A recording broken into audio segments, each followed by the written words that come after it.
Hey members of the Forge Gaming community, my name is Reed Bruxo, also commonly known as Jay.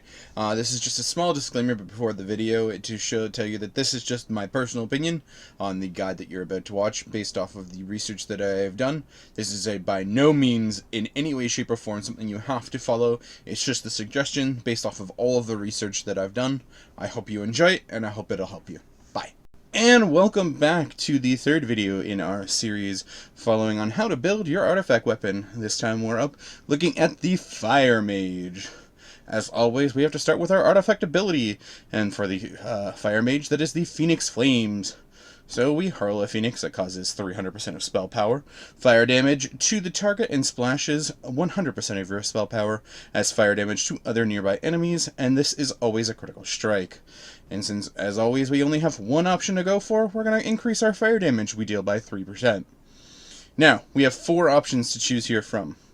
We have Blue Flame Special, which increases the flame strike damage by 15%. We get a heal for Blink, which gives us a maximum heal of 18% of our health over 6 seconds. We have it so we can also take 9% reduced physical damage because of Molten Armor, or we can increase the damage dealt by Fireball by 3%. This is the option we're going to be going with because we want to be able to make sure we get to Phoenix Reborn, our first gold dragon, as soon as possible. From there, we're going to be going into Big Mouth, which increases the range of Dragon's Breath by 3 yards. And then into Ever-Burning Consumption, which increases the damage dealt by your Ignite by 12%. Which, at level 9, we finally get our first gold dragon, which is Phoenix Reborn. So targets affected by our Ignite have a chance to erupt in flame, taking 50% of our spell power as additional fire damage, and reducing the remaining cooldown on Phoenix Flame by 10 seconds.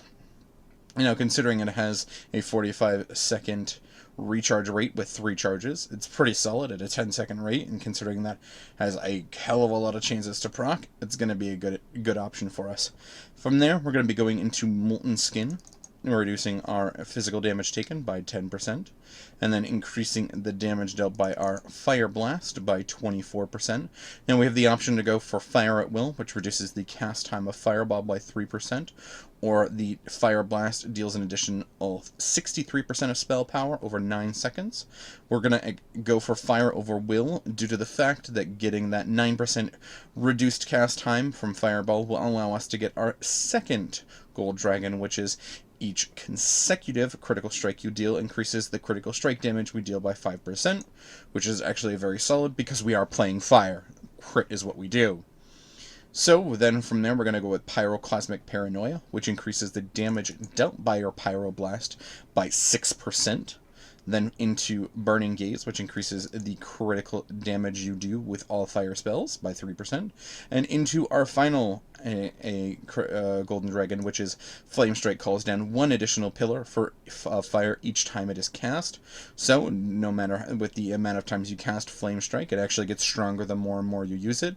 And on fights where AoE is important, it's actually a solid talent to have. From there, we're going to be going into Blast Furnace, and then going on whether or not we want to go with the increased damage from Flame Strike, or we want to go with the heal, considering we're mages and cloth users.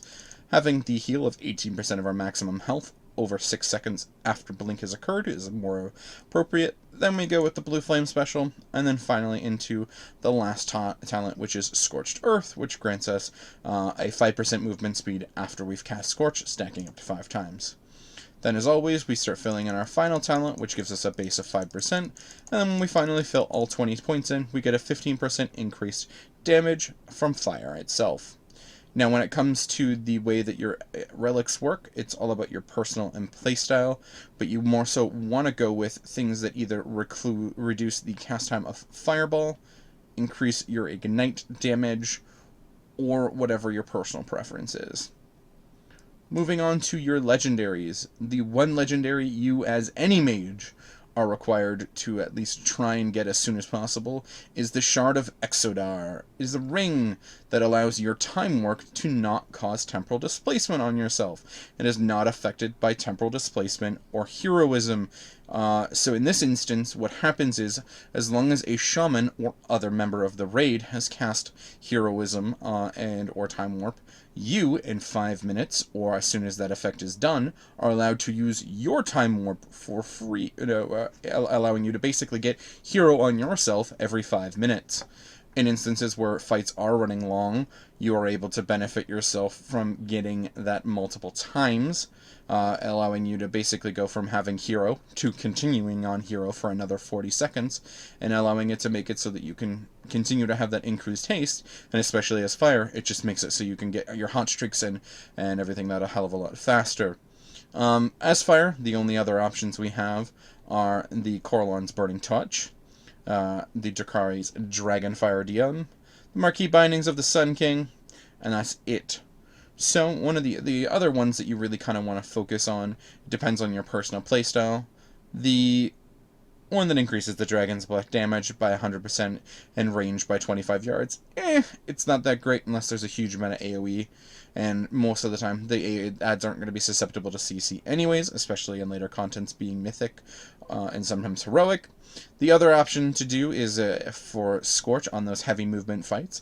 Allows you to make it so that your Scorch actually will deal some solid damage, and make it so you can actually throw it into your rotation later on in the later parts of the fight.